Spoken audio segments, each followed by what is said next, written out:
Hi guys, good morning. This is Elise and I wanted to just quickly share with you guys a Tussie Mussie that I made for my partner over at Shabby Chic Crafters, and that is a Facebook page.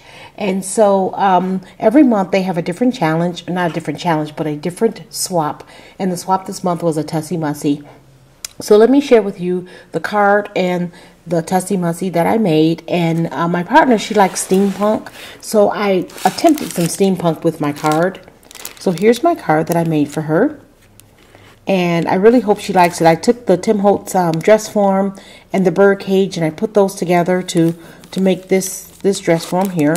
And then I added some metal pieces. I sprayed it with some Lindy's Stamp Gang spray, and then I had these stamped images here that I received in a swap, and I just cut them out and put them here.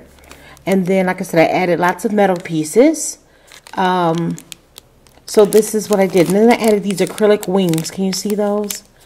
And I think it turned out, I think it turned out pretty. Steampunk is really not my style, but, I'll give it a go and try it. So here's the card. The Tussie Mussie I had a harder time with. I could not seem to get the steampunk theme going on my Tussie Mussie. So she liked pink, so I just made it pretty. So here's my Tussie Mussie that I made for her. And let me show you, it's too big to put, have it in my camera. I can't lift my camera up. But here it is right here. And I think it turned out just beautiful. I love it. And I've already given her a sneak peek of it, and she really likes it too. So I'm going to fill this up with goodies and get it mailed out to her. So let me show you what I did just quickly. I added lots of flowers, as you can see. But this flower from here down, this is actually part of a spray that I received from Burley Kim. Hi, Kim. And it's absolutely beautiful. I've already cut it apart and used it on a couple other projects as well. And then I added this beautiful lace right here on top of this beautiful lace.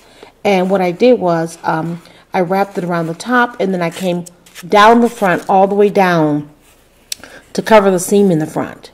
So I didn't want the seam to show on this this Tussie Mussie. It doesn't really bother me to see the seam, but for this one I wanted it to be a little bit more elegant, and I didn't want the seam to show. So I put that trim there, and then I just added some seam binding at the top so that it can be hung, and then I secured it with these buttons here. I put them on the outside, but I also put them on the inside there. And I like my Tussie Mussie to be nice and wide so that you can add lots of goodies in the top. And so we're to fill this with laces and trim and bling and whatever we want it to put in it. So I've got lots of goodies. I'm going to stuff it to the brim for her. So, oh, I also added these little appliques, these little butterfly appliques. And then at the bottom, I added some seam binding, and I added this Art Cake charm. So I think it turned out really, really pretty. I really like it. And then here's a little butterfly stick pin right here. And this is actually a Prima flower that I got last year at the Prima parking lot sale. That's where I got that flower. And I believe this one may have come from there too. And then this is just a little, this is a pink, this is a wild orchid craft flower, I think. So there it is. And I think it's really pretty, and I think she's really going to like it, and I hope she loves it when she gets it in her hands. So I want to share that, and I'm going to come back and do an add-on to this video and just give a quick tutorial on how my method for rolling my Tussie Mussie, because someone did ask me to do a tutorial on how to roll your Tussie Mussie. I'm not an expert, but I'm going to give it a try. So stay tuned. I'll be right back. Okay guys, I'm back. I'm going to show you my method for rolling my Tussie Mussie, and I'm no expert in any way at this. I'll try to make it look as graceful as possible, but it does take a little bit of practice. So what I use my Tim Holtz tiny attacher, and I use my glue gun. So let me show you what I do. First of all, you'll need a 12 by 12 sheet of paper if you want it to make it the size that mine, because I used to use one sheet of 12 by 12. You can cut this down, but you need to start out with a square piece. So you can make it as small or large as you want it to be. So I'm going to use this pretty pattern paper here, and it looks like this on this side. And then look at this really pretty gorgeous pattern on this side. Now I want this to be my inside of my Tussie Mussie, and actually I want this, there's two ways you can do this. You can roll it so that you have a pointed top like this, or you can fold it at the corner so that when you roll it you'll have that pattern showing on the outside.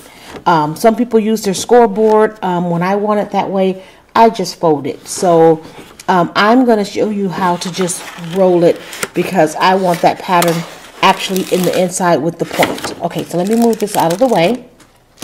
And like I said, there's no, you know, there are other tutorials out there, but I hope this helps you as well. So now what I do, first of all, you need to look at the side that's going to be your outside, and you need to decide what corner you want to be your point. Now this paper is pretty much the same all the way around, but this edge seems to have a little bit more distressing to it, so I think I want this to be my point. So I'm going to start rolling. Here's my point here, and I'm going to roll this way like this so that my point is at the top. Okay, so what I'm going to do is you just grab the two ends and you just pull them together. You pull them together and you kind of just roll the bottom. It takes a little bit of practice, but what I try to do is look at how the top looks and then try to get the top the way I want it to look first. Let me put it so you guys can see. And the more you roll, the smaller your opening is going to be. So if you need to put lots of things in it, you don't want to roll it too tight. Okay, so and you can always fix the bottom. So you just kind of play with it, but just get these, the top, I like to work with the top first, and then you can fix the bottom. So like I said, it takes a little bit of practice, and it's kind of hard to make it graceful. Okay, but so I sort of like it like this. There's a nice big opening. Look how pretty that looks.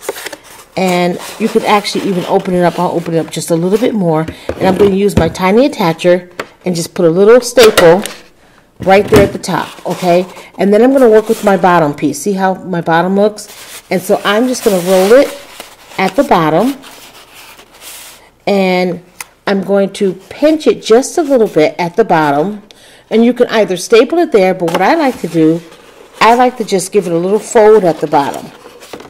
I just fold it up just like this. You're not going to have that point, okay, and then I put a little staple right at the bottom. Okay, so this is what I have. All right, so this is what my Tussie Mussie looks like so far.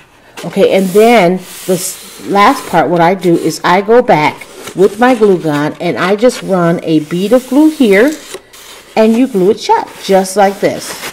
Okay, so let me do that. My glue gun is not where I can put it in camera, so let me do that and I'll come right back. Okay guys, I'm back. Okay, so I added a little bit of glue on the seam, so this is what it looks like now on the top, and then there's my seam, and it's closed and it's on the side. If you don't want to see that seam, you can always put some trim or some lace or something there to cover. And then there's the bottom. There's where I stapled it, and that's it. That's all you do. You just have to play around with it and practice a little bit.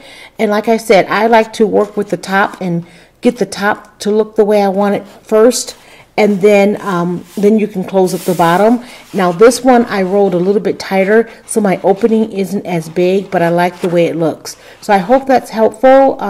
Like I said, just practice with it a little bit, and maybe you have some scrap 12 by 12 that you don't mind practicing with, and you can practice with that first, and then and you'll get it. So it's not difficult, but it does take a little bit of practice. So okay, I hope that was helpful. All right guys, bye.